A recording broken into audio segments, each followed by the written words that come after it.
Oi, gente, tudo bem? Eu vim aqui falar um pouquinho sobre isolamento térmico para vocês, que é um tema que eu acho importante, porque ele tem muito a ver com economia de energia, porque se está muito frio ou se está muito calor na sua casa, basicamente você vai usar um ar-condicionado, um aquecedor para conseguir conforto térmico.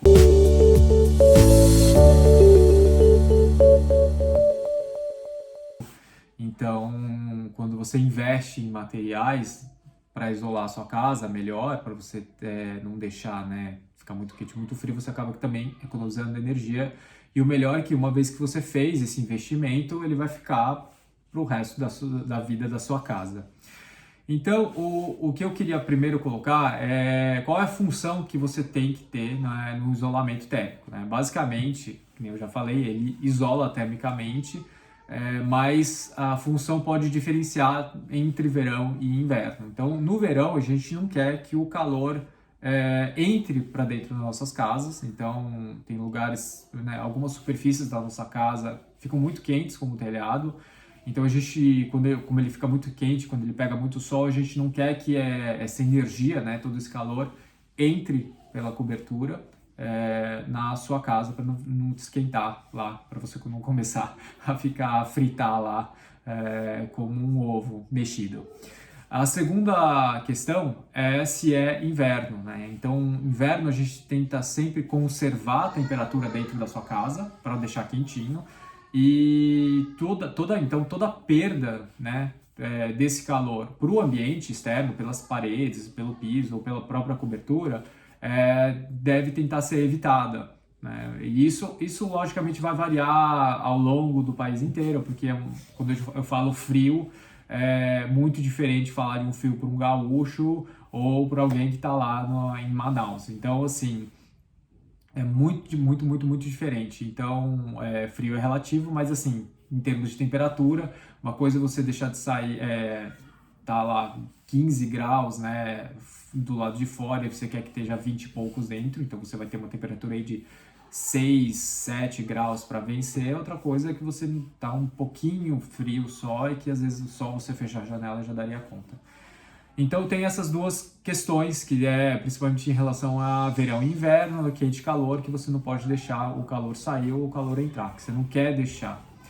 Quando a gente pensa em isolamento térmico, é importante saber que todas as camadas de qualquer aparato, né, da sua casa estão funcionando como em algum nível de isolamento térmico. O que vai diferenciar é basicamente o material, e esse material vai ter um nível de transmissão, né, transmissão térmica diferente. Né? Então, assim, pensando numa parede, que você tem o bloco, então você vai ter uma camada de pintura, você vai ter um reboco, que vai ser algum tipo de massa, às vezes é gesso, vai ter o bloco às vezes tem um buraquinho no bloco, né, que a gente chama de uma camada de ar, vai ter o outro pedaço do bloco, daí um reboco, e daí depois vai ser basicamente pintura e o ambiente interno.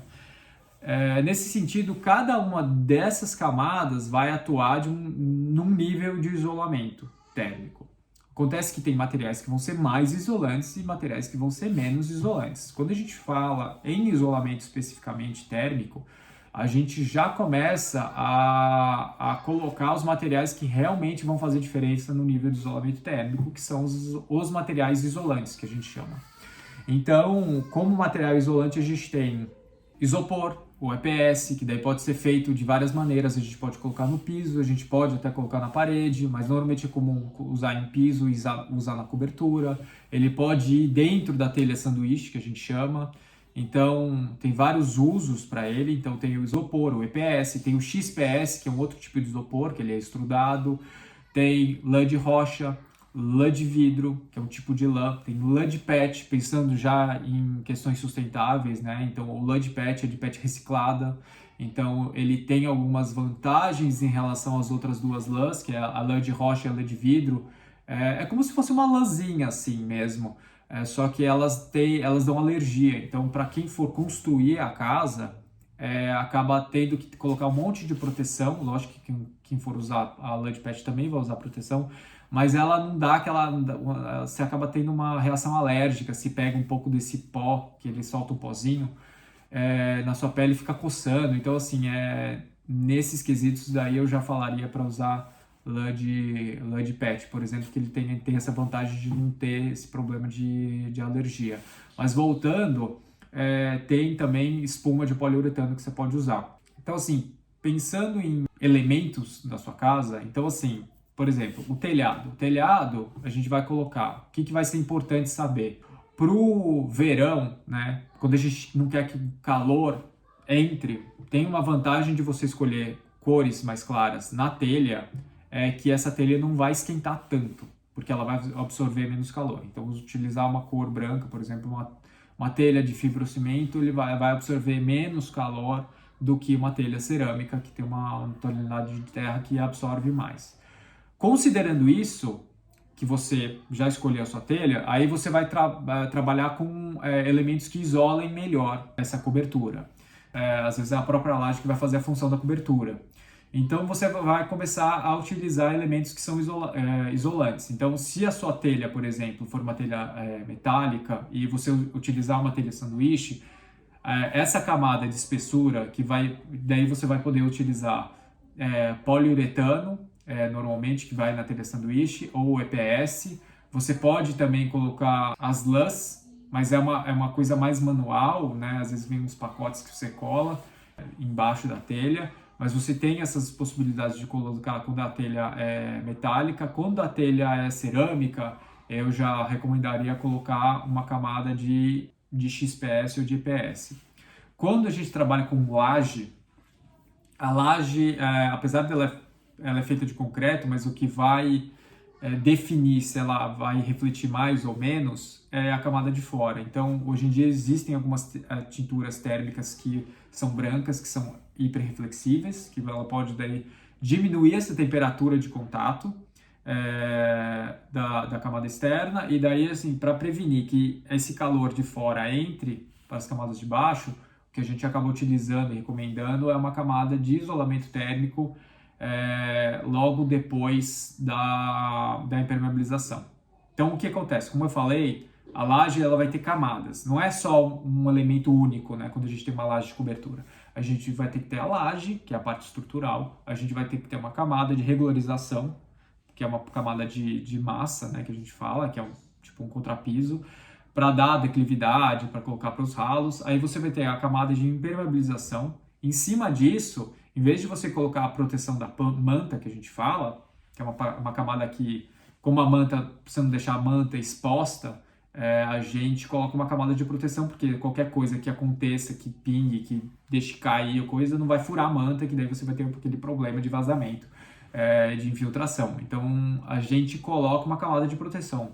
Então, o que a gente recomenda é que entre essa camada de impermeabilização e a camada de proteção, a gente coloque aí uma camada de isolamento térmico de EPS, principalmente. A gente usa ou EPS ou XPS, que é o isopor, um isopor de alta densidade, precisa ser, mas ele para isolar. E daí, assim, a altura dessa camada vai variar com o clima da região. Então, se for um sol muito lascado e muito quente, você vai querer isolar mais do que quando, às vezes, é um clima que é muito mais nublado ou que você fique tão quente. Então, esse nível de isolamento pode variar ao longo, né, dependendo da cidade que você está no país. E para frio, a mesma coisa, né? Então, a gente vai tentar isolar. Quando o clima é muito, muito frio, o que acontece que muita gente não sabe, mas você perde muito calor pela cobertura, porque é uma área que está muito exposta.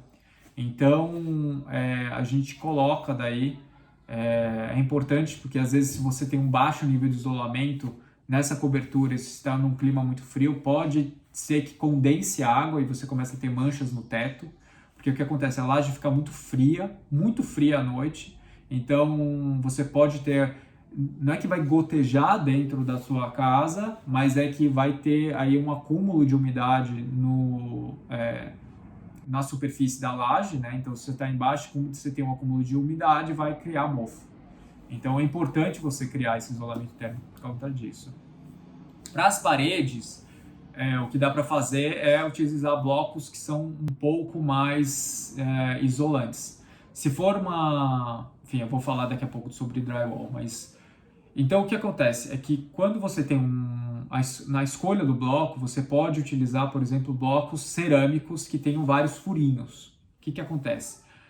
Em vez de você colocar aquele bloco de concreto que tem um furinho só, né? Bloco de concreto normalmente tem 2 furinhos, mas você coloca ele na parede, né? Então ele acaba tendo só um furinho entre a parte externa e a parte interna.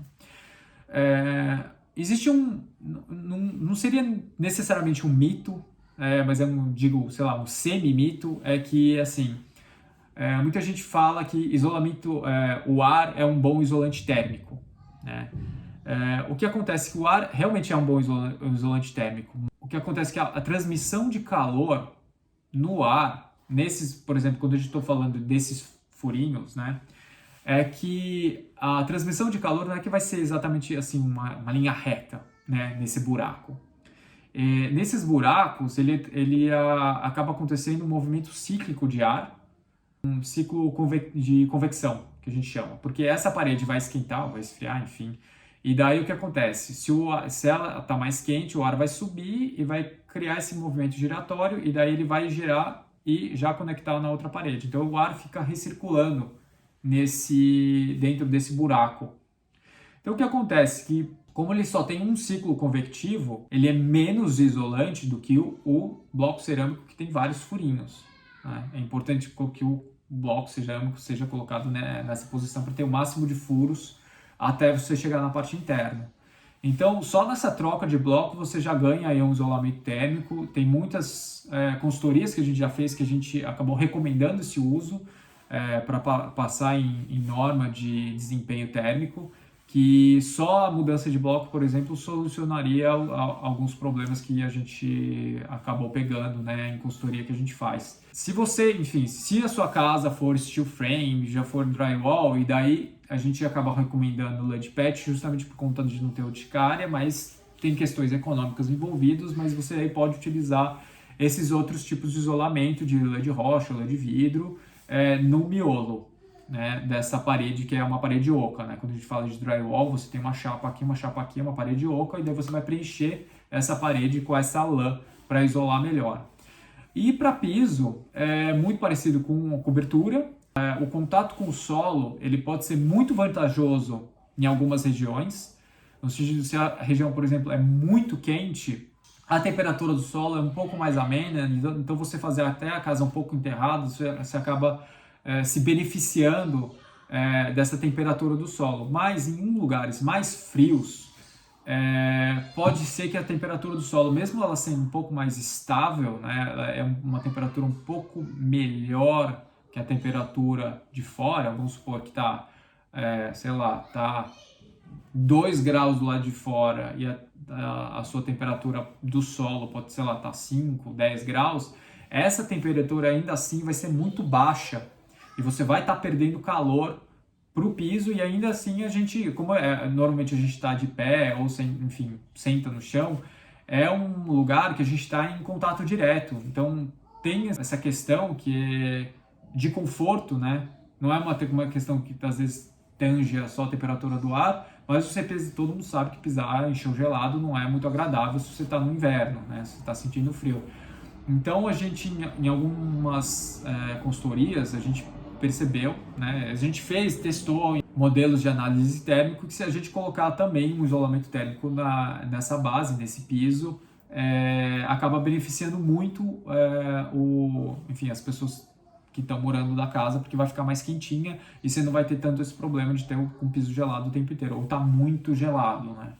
Então você tem a possibilidade de você colocar aí no piso, antes de você colocar o acabamento final, principalmente o contrapiso, antes do contrapiso você coloca aí uma camada de isolamento térmico para que essa camada final aí não fique tão fria, ou que você não perca muito calor pro solo, porque senão você acaba perdendo muito calor pro solo, acaba ficando muito frio dentro.